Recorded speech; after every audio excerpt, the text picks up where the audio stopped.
because it really accelerates the root formation that's so important in a young plant. Mm-hmm. And then when you're planting it, sprinkling a little bit in the planting hole also just helps the plant to connect to the surrounding biology in the soil.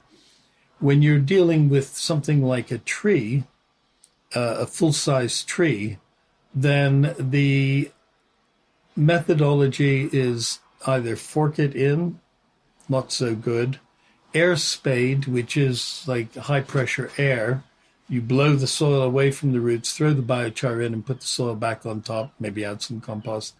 And what we're really quite excited about is something called VOGT, V-O-G-T, geo-injector. And that actually, and I've used it myself, it's quite amazing because you stick these tubes in the ground and they blow a mixture of air and biochar into the soil without disturbing the surface of the soil. So you actually look and you can see the earth just heaving ever so slightly as this biochar is kind of whipping in. And then you move a couple of feet along and you do it again. And that way you've put the biochar in with minimal disturbance of that network of mycorrhizae and bacteria that are so important to soil structure. Yeah. So presumably they are using it in places where they have, as you say, elderly and very important trees. Somebody recommended your product to me who I value their opinion scientifically. What kind of institutes are using the product? Who's trialling it scientifically?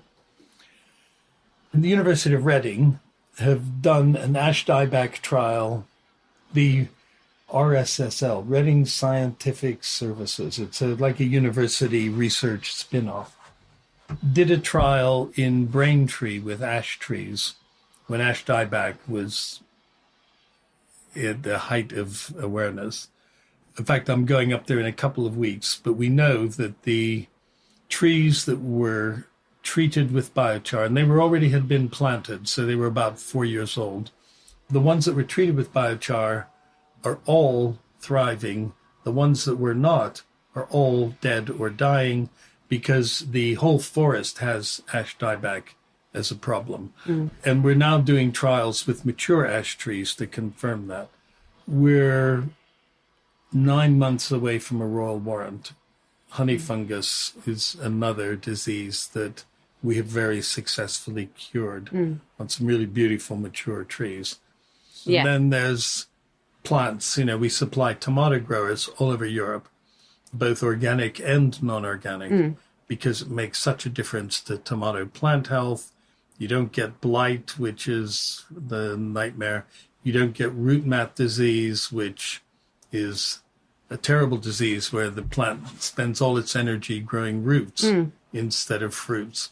So these are commercial trials. Yeah. The University of Reading now want to do a major research project with us, and we're helping them to put together their grant applications. Overall, just very roughly, in 2010, there were about 900 research papers published on biochar. And that's been pretty much doubling every year. So they're now, everybody's doing it. And in fact, the people at Reading said to me, we need an angle because so many people now are putting in research grant applications to do something with biochar. And we need to have something that pushes the buttons of the people who make the decisions about those grants. I saw probably the worst piece of research possible. I was Googling and I saw mention of the fact that sometimes biochar might have free radicals in it. You mentioned that you'd done some research on that. Anything that burns has free radicals in it.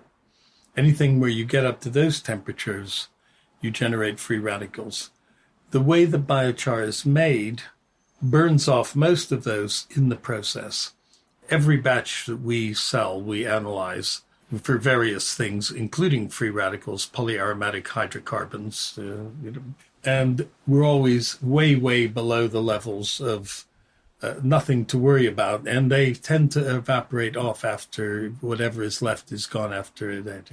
But there's far less in it than a couple of lungfuls of London air. Right. Okay. And does the product have a shelf life once you've bought it? Do you need to use it within The a certain biology does. So the biochar lasts forever, and that's what makes it such an attractive product to farmers and growers, is once you've put it in the ground, you don't really need to add it every year. We do something called biology blend that just boosts the biology when you've already got the biochar in the ground. But normally it just goes on and on. And could you put too much into your soil potentially? Yes, you really, it's a waste of money. But if you get up to, I'm talking per hectare now, 5 to 20 tons per hectare is optimal. And different people find, again, it depends on the soil type. If you've got a sandy soil, you might want to put even more than 20. If you've got a clay soil, you're probably happy with 5 to 10.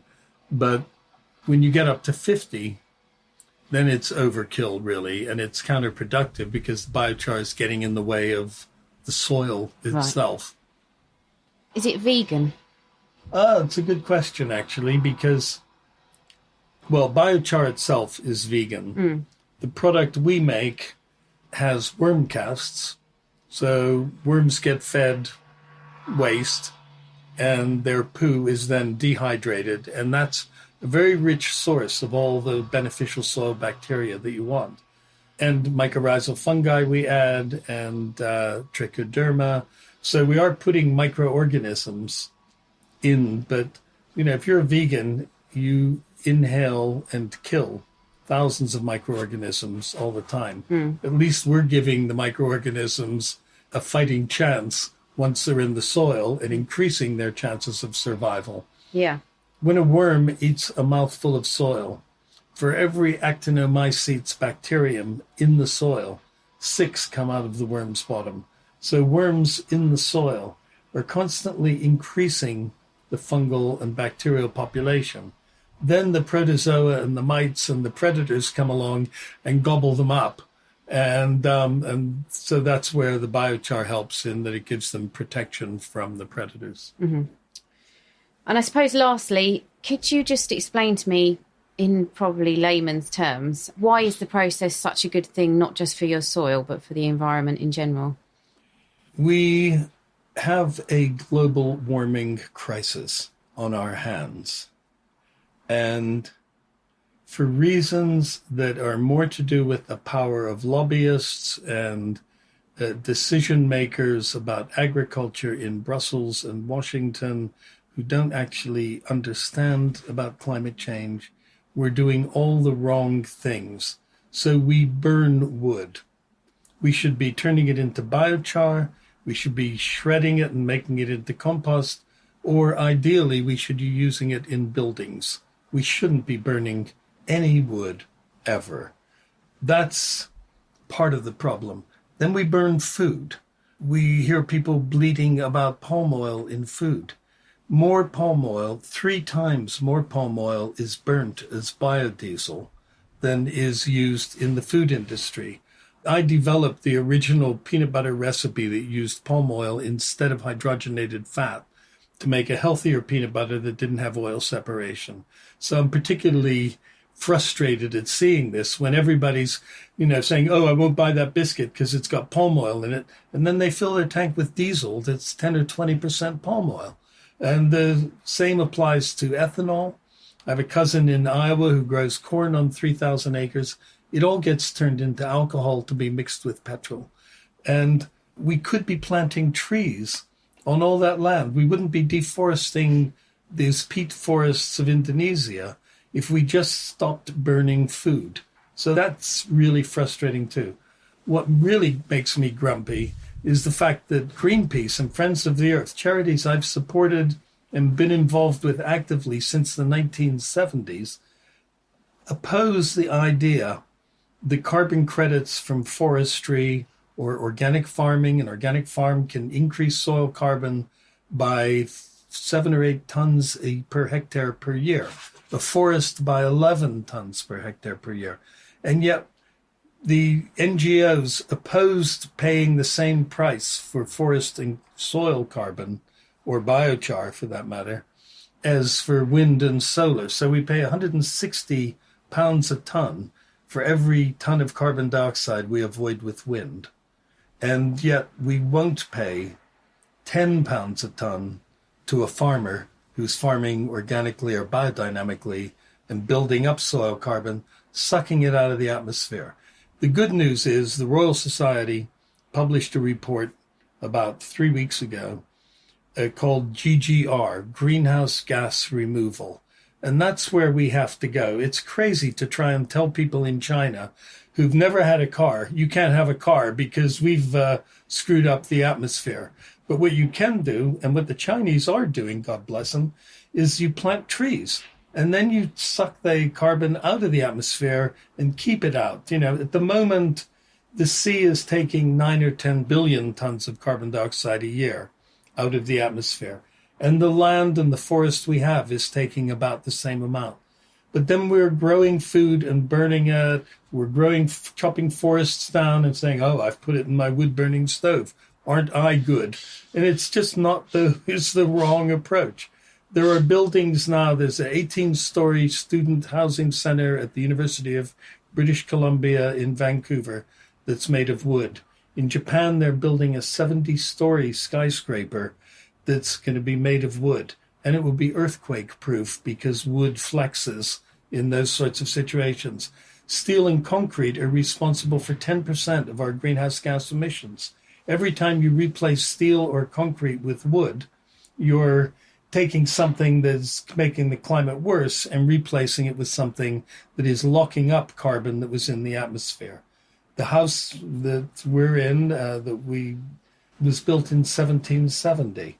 The wood in that house was taking carbon out of the atmosphere in 1066, probably, or certainly something like that. So we just need to rethink the whole issue of climate change and pay the people who are taking carbon out of the atmosphere the value of the carbon and tax carbon on the oil companies and the steel companies and the concrete companies.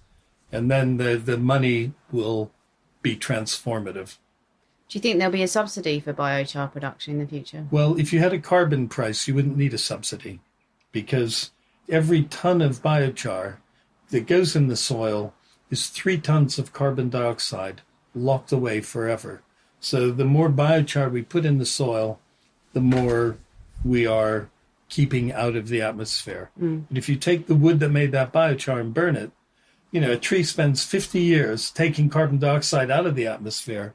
Somebody spends 50 minutes burning it, Drax Power Station, and then you wait 50 years for the tree that replaced that tree to grow, and you call that carbon neutral? It ain't carbon neutral. You know, we need to start to reward the farmers and the foresters who are taking carbon out of the atmosphere, and anything that they do that keeps it out, whether it goes to biochar or to a building, doesn't matter. It's keeping it out of that cycle of return. Well, if you weren't already familiar with biochar, I hope that shed some light on it. I know it did for me. It's well worth having a look at the website, www.carbongold.com. I just purchased some of the normal and some of the tree fertiliser, which I'm going to trial in a client's garden where they have honey fungus. I've also purchased the seed compost and the multi-purpose compost, which I'm going to run trials with in my own greenhouse next spring. I'd really like to extend thanks to Craig for agreeing to the interview. It was a pleasure to listen to him. He is a great storyteller and I could have asked him questions all day. You'll notice that he casually mentions in the interview that he invented the original peanut butter recipe that replaced hydrogenated fat with palm oil, i.e. the recipe that the biggest global producers of peanut butter have used for decades. Many people would probably dine out on that as an accomplishment for the rest of their lives, but for Craig, it's just another in a long line of achievements. If you search online, you'll find far more eloquent people than I have written about Craig, and what an interesting and knowledgeable person he is.